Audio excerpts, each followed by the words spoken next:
Bismillahirrahmanirrahim. Assalamualaikum warahmatullahi wabarakatuh. Puji dan syukur marilah kita panjatkan kehadirat Allah Subhanahu wa taala karena pada hari ini kita masih diberi kesempatan untuk bertemu di tempat ini. Salam dan salawat tak lupa pula kita kirimkan kepada Nabi besar Muhammad sallallahu alaihi wasallam dengan ucapan Allahumma shalli ala sayyidina Muhammad wa ala ali sayyidina Muhammad. Terima kasih banyak atas kesempatan yang diberikan kepada saya.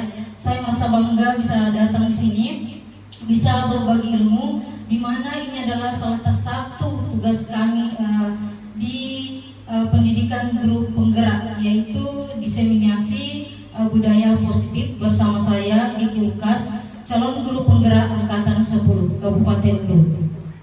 Nah, sedikit bertanya Bapak Ibu, budaya positif, adakah yang terbersit di pikiran Anda tentang budaya positif itu? Ada? Biasa. Jadi budaya positif ini sebenarnya kadang kita lakukan sekolah ya, kadang juga cuman kadang berbeda lagi, katanya mau dibilang lagi budaya. Jadi budaya itu adalah kebiasaan. Jadi ini apakah makna budaya positif dan apa contoh penerapan positif yang telah kita terapkan? Ada yang bisa jawab Bapak Bu? Ada? Bicara Ki. Nah, jadi ini adalah budaya positif di sekolah, yaitu nilai-nilai dan kebiasaan-kebiasaan di sekolah yang berpihak pada peserta didik agar mereka dapat berkembang menjadi pribadi yang kritis, penuh hormat dan tanggung jawab. Kemudian di dalam modul 1.4 budaya positif ada konsep intinya. Jadi yang pertama adalah perubahan paradigma positif, yang kedua adalah disiplin positif, yang ketiga adalah nilai-nilai kebajikan, yang keempat kebutuhan dasar manusia, yang kelima motivasi perilaku manusia, keenam itu posisi kontrol guru, keyakinan kelas, dan segitiga restitusi.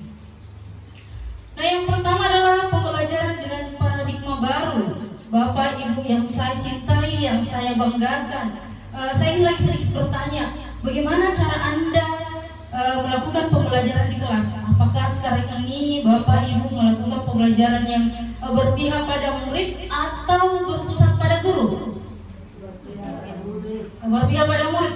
Alhamdulillah kalau sudah berpihak pada murid, karena sekarang Ibu di era zaman 21 itu kita dituntut untuk bukan lagi mengajar menuntut, tapi menuntun sesuai dengan filosofi Ki Hajar Dewantara. Artinya kita melakukan pembelajaran yang berdiferensiasi, yang berbeda, yang sesuai dengan kebutuhan anaknya. Tidak seperti dulu bahwa kita itu sebagai guru melakukan pembelajaran yang berpusat pada guru. Kita saja yang berbicara depan umum, ya kan? Kita berbicara depan umum, terus yang aktif adalah gurunya, sementara muridnya adalah pasif. Jadi pembelajaran dengan paradigma baru merupakan pembelajaran yang dirancang berdasarkan prinsip pembelajaran yang berdiferensiasi, artinya berbeda, sehingga peserta didik belajar sesuai kebutuhannya berdasarkan tahap perkembangan sesuai dengan teori psikologi modern untuk mewujudkan profil pelajar Pancasila. Selanjutnya konsepsi tentang teori kontrol, ilusi guru mengontrol murid. Di sini bahwa kita berpikir bahwa semua penguatan positif efektif dan bermanfaat. Yang kedua itu ilusi bahwa kritik dan membuat rasa bersalah mampu menguatkan karakter, dan ilusi bahwa orang dewasa berhak memaksa. Kemudian merubah paradigma stimulus respon ke pendekatan teori kontrol. Di mana ini stimulus respon tentang dunia, yaitu realitasnya, yaitu kebutuhan kita sama. Kita berpikir bahwa kebutuhan kita sama, padahal kebutuhan kita itu berbeda. Si A dengan B dengan C tidak mungkin sama, ya kan? Kemudian semua orang melihat hal yang sama. semua orang memiliki gambaran berbeda. Kembali lagi bahwa setiap orang itu pola pikirnya itu berbeda-beda. Tidak bisa kita memaksakan kita dengan saya harus sama. Yang kemudian kita mencoba mengubah orang agar berpandangan sama dengan kita. Seharusnya kita berusaha memahami pandangan orang lain tentang dunia.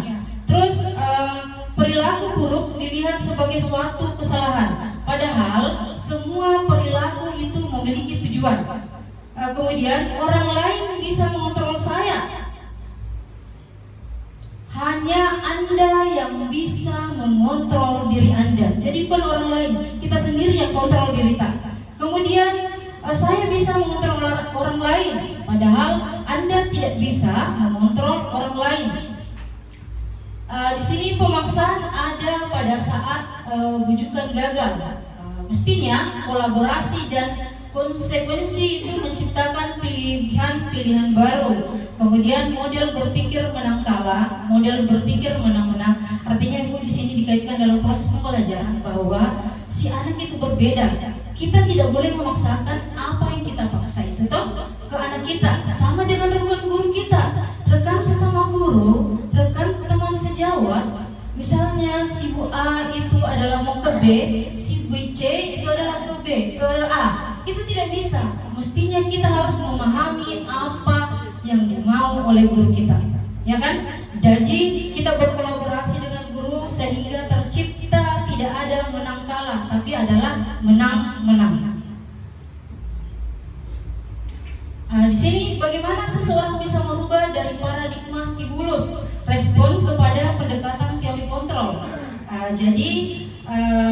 Stephen Recover mengatakan bahwa bila kita ingin membuat kemajuan perlahan, sedikit-sedikit ubahlah sikap atau perilaku kita. Namun bila kita ingin memperbaiki cara-cara utama kita, maka kita perlu mengubah kerangka acuan kita.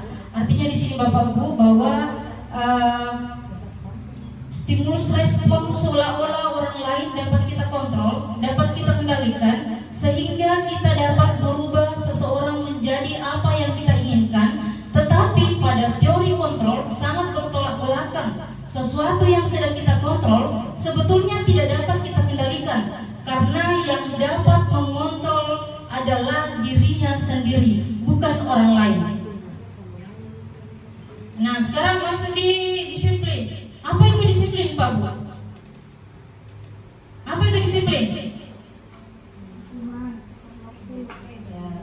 Disiplin berasal dari kata disiplina, yang artinya belajar. Disiplin mengacu pada disiplin yang memiliki tanggung jawab terhadap apa yang dilakukannya berdasarkan nilai-nilai yang diyakini. Disiplin positif merupakan salah satu cara penerapan disiplin yang bertujuan untuk menumbuhkan kesadaran serta memberdayakan peserta didik tanpa imbalan penghargaan atau reward, ancaman atau hukuman.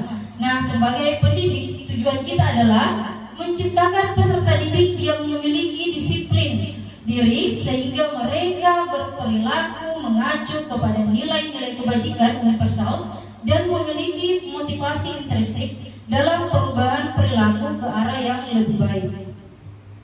Di sini ada nilai-nilai kebajikan. Contohnya yaitu di profil Pancasila kita tahu sendiri bahwa yang biasa dinyanyikan oleh anak-anak ya setiap pagi itu profil Pancasila itu beriman dan profil Pancasila beriman dan bertakwa pada Tuhan yang esa dan berakhlak mulia, berkebinekaan global, gotong royong mandiri, kreatif dan bernalar kritis. Jadi itu adalah nilai-nilai kebajikan di profil Pancasila. Kemudian Info Primariers yaitu nilai-nilai kebajikannya yaitu toleransi, rasa hormat, integritas, mandiri. Sedangkan di 9 pilar karakter Indonesia yaitu ada cinta Tuhan dan segenap ciptaannya, kemandirian, tanggung jawab, kejujuran dan lain-lain. Nah ini adalah kebutuhan dasar manusia. Jadi sebagai manusia kita mempunyai kebutuhan. Jadi kebutuhan manusia adalah segala sesuatu yang dibutuhkan oleh manusia untuk mempertahankan keseimbangan kondisi psikologis dan psikologis yang bertujuan untuk mempertahankan kehidupan dan kesehatan.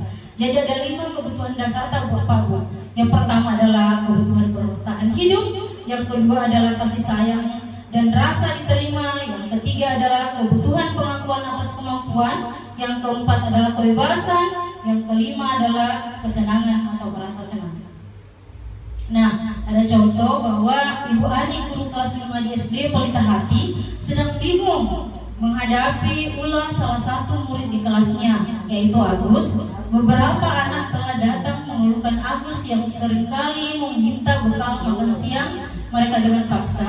Jika Anda menghadapi situasi seperti Ibu Ani, kira-kira apa yang Anda lakukan? Apa telah lakukan terhadap Agus? Ya, memberikan hukuman karena dipaksa kasih anak atau dikasih makanannya. Iya, betul sekali Pak Bu. Jadi sebelum kita memberikan hukuman atau apalah nama yang dulu itu, sebaiknya kita tanya dulu siswa kenapa melakukan hal seperti itu. Jadi misalnya kalau jawabannya Agus, apabila jawaban Agus karena ia lapar dan orang tuanya tidak membawakannya bekal makan siang, maka kebutuhannya adalah bertahan hidup ya. Kemudian apabila jawaban Agus karena ia senang temannya jadi memperhatikan dia, jadi kebutuhannya di situ adalah dia butuh cinta dan kasih sayang, jadi kasih perhatian. Kemudian kalau jawab Agus lagi, dia merasa hebat karena temannya jadi takut dan menuruti keinginannya, maka kebutuhannya Agus di situ adalah penguasaan, ingin diakui kemampuannya.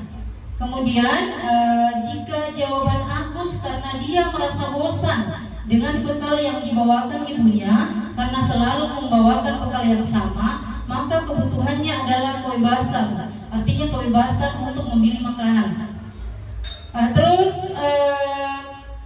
Selanjutnya jika jawaban Agus adalah karena iseng saja dan dia menikmati ekspresi wajah temannya yang kesal karena jadi teori motivasi perilaku manusia ada 2 Pak Bu, yaitu motivasi eksternal dan internal. Di mana motivasi eksternal itu untuk menghindari ketidaknyamanan atau hukuman. Jadi anak-anak biasa berpikir, apa yang akan terjadi apabila saya tidak melakukannya? Yang kedua yaitu apa yang akan saya dapatkan apabila saya melakukannya. Jadi dia merasa bahwa ada imbalannya, ada penghargaan ketika dia melakukan itu. Dan seharusnya adalah itu motivasi berasal dari internal, artinya tujuan disiplin positif, di mana anak itu berpikir saya akan menjadi orang yang seperti apa bila saya melakukannya. Contohnya Pak Abu misalnya sholat, itu anak-anak kalau misalnya sudah sadar diri kalau waktunya sholat akan sholat.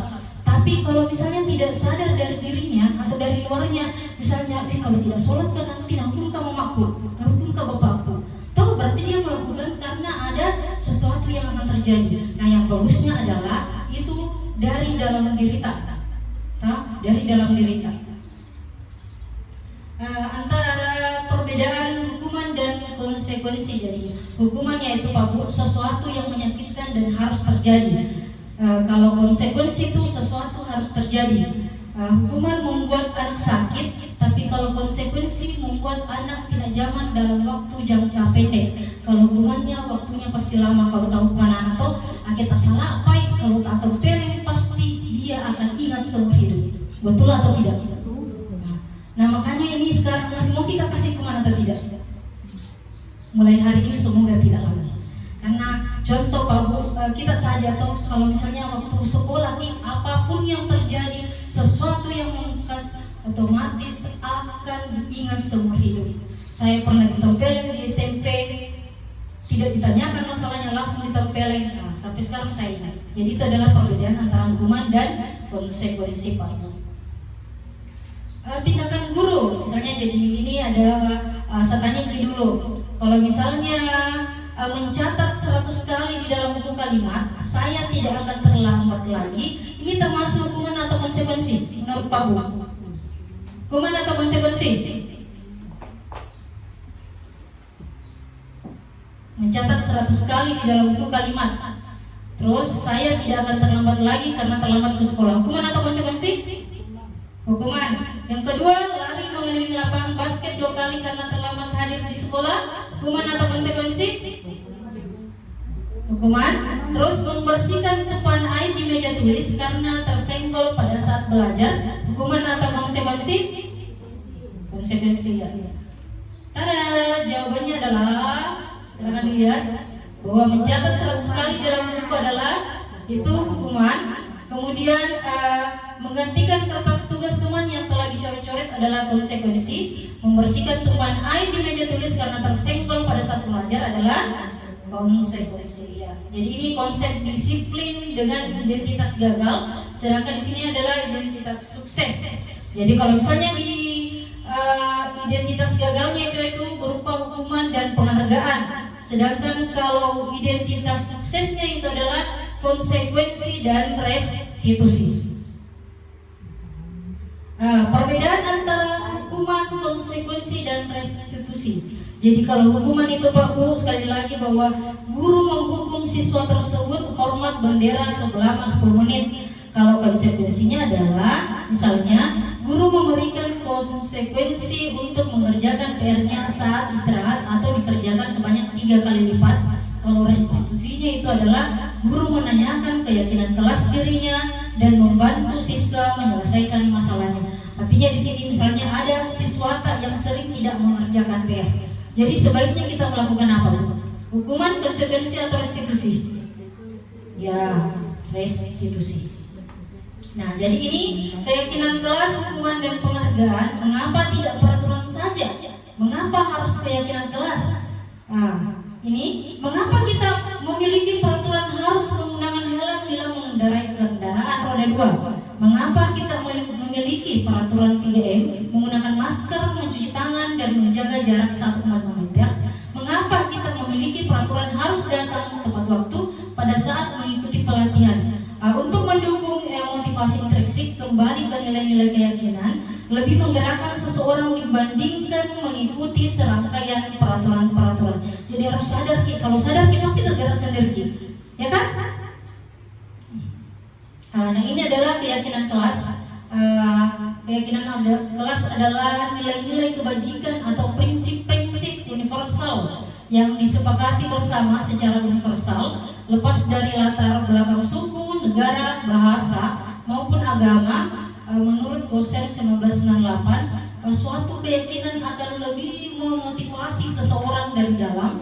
Seseorang akan lebih bersemangat untuk menjalankan keyakinannya daripada hanya sekedar mengikuti serangkaian peraturan. Jadi ini adalah bentuk peraturan dan di sini adalah keyakinannya. Misalnya selalu kembalikan guru ke tempatnya, keyakinannya kelas itu adalah nilai kebajikannya itu adalah dia bertanggung jawab. Kemudian dilarang menggunakan narkoba, berarti keyakinan kelasnya atau nilai kebajikannya adalah kesehatan. Bergantian atau menunggu giliran, nilai kebajikannya adalah menghormati orang lain atau sabar. Pembentukan keyakinan kelas ini adalah bersifat abstrak. Terus keyakinan kelas berupa pernyataan universal. Kemudian keyakinan kelas hendaknya tidak terlalu banyak sehingga mudah diingat dan dipahami, dan bersedia meninjau kembali keyakinan kelas dari waktu ke waktu. Dan ini adalah contoh penerapan membuat keyakinan kelas Bapak Bu. Ini adalah contohnya. Jadi anak-anak disuruh ditulis di kertas masing-masing apa yang dia sepakati dalam kelas. Contoh misalnya datang tepat waktu, dia sendiri yang tulis. Jadi otomatis secara tidak langsung dia akan malu sama dirinya sendiri. Dia akan menghargai dirinya sendiri untuk datang tepat waktu. Karena bukan kita yang suruh, dia yang mau lakukan itu sendiri. Terus ini 5 posisi kontrol. Jadi 5 posisi kontrol yaitu ada penghukum, pembuat merasa bersalah, ada teman, pemantau, dan manajer. Jadi identitas gagal tadi adalah penghukum dan pembuat merasa bersalah. Kemudian identitas berhasil dari luar yaitu kontrol dari luar yaitu sebagai teman dan pemantau. Sedangkan identitas berhasil yaitu kontrol diri yaitu sebagai manajer. Artinya Bapak Ibu kalau anak-anak melakukan kesalahan itu jangan sebagai penghukum. Bagusnya jangan sebagai penghukum, tetapi bagusnya kita sebagai teman, pemantau atau manajer. Tapi sebagai teman, jadi seperti teman sebayanya. Jadi kita adalah diposisikan sebagai guru, tapi berinteraksi seolah-olah kita adalah sebagai jangan sama bahasakan nih teman, ya. Jadi biasa dibilang sebagai teman, jangan. Jadi sebagai teman, tapi cara bicara kita tetap sebagai guru, jangan sebagai temannya. Terus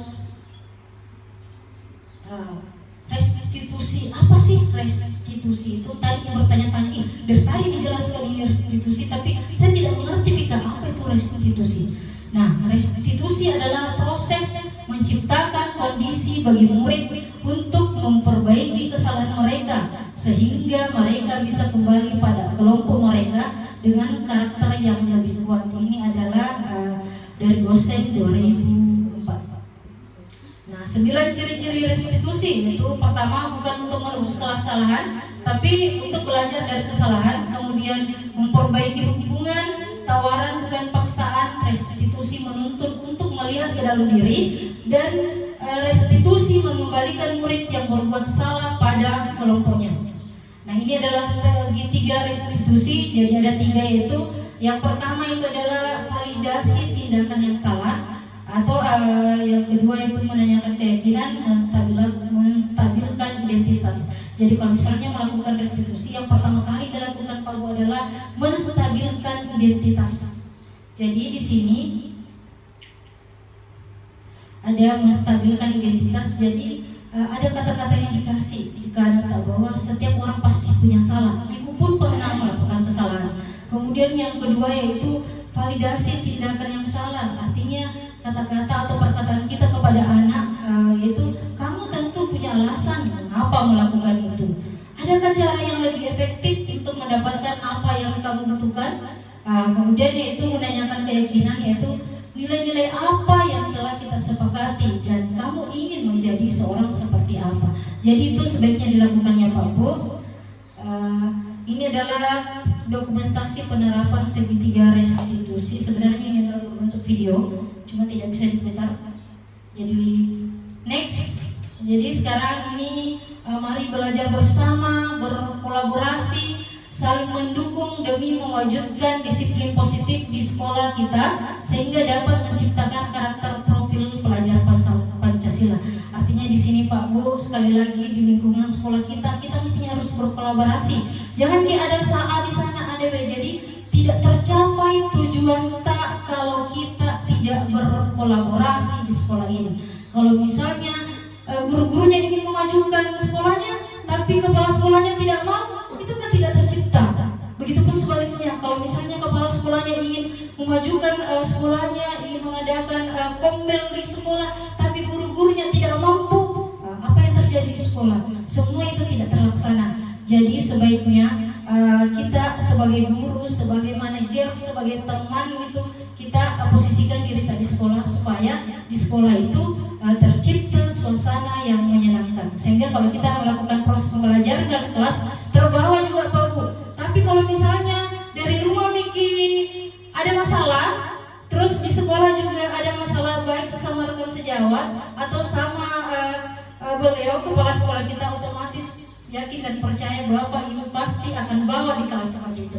Nah kena guru tak, nah kena murid tak, yang tadinya biasa-biasa saja kena lagi hukuman. Ya, jadi di dalam guru penggerak ini Bapak Ibu bukan berarti bahwa guru penggerak itu lebih pintar daripada kita, karena di dalam guru penggerak tidak ada orang yang pintar, yang ada adalah orang malas.